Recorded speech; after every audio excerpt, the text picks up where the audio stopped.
Tell us what is going on in UK politics with this crazy UKIP group.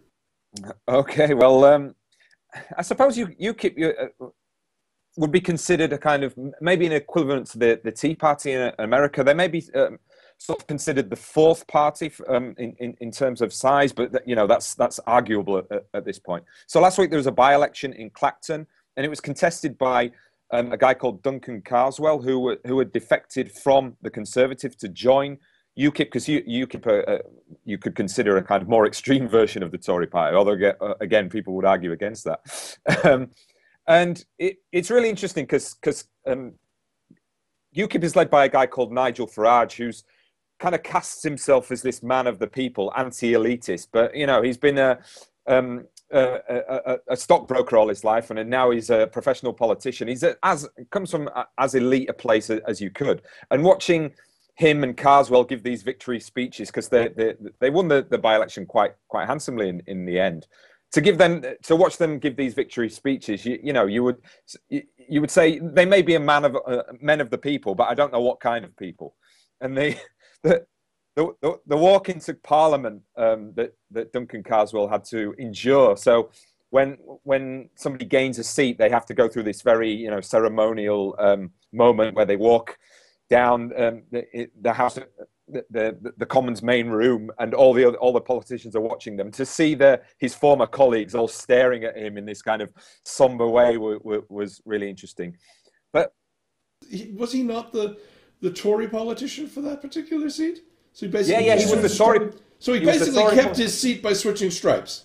Yeah, exactly. So he basically switched stripes completely, and was on the UKIP side, and the majority that the Conservatives had switched completely over to UKIP. So this has really got the kind of main parties in a real panic. I mean, they only just missed out by 600 votes in the Haywood-Middleton by-election, which is in the north of the UK, and Labour held on to that by 600 seats, which is almost more incredible than them winning the one in Clacton. So the three main parties are really in a panic on this. The Tories are trying to move more towards their base, particularly on Europe, to counteract the UKIP factor. And Labour are starting to talk tough on immigration even more. I mean, it's interesting that the Labour are to the right of the Tories on civil liberties in certain regards. What was the turnout for those two by-elections? It was pretty low, to be honest with you. I think this is what drives me crazy. All right, we had this 4 years ago with the European election, the European Parliament election, and we got to watch that blatant skinhead racist who led the BNP party talk about I think they won one seat in Brussels, and they were predicted by the media to be the next coming, the big up and coming party.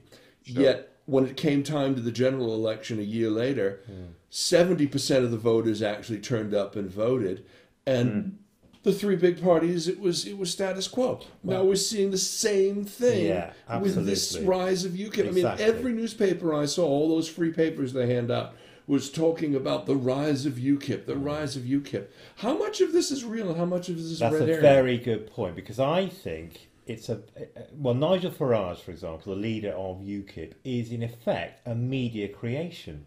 I was watching Facebook the other day, and there's a spoof BBC channel called the Nige Channel, because he's on the BBC so much. He was on Question Time, I think, 14 times since 2009. He gets more than leading politicians, even when he isn't an MP himself. It's a classic example of media creation. So there was, just to pick up on that point, there's big wranglings at the moment over these TV debates.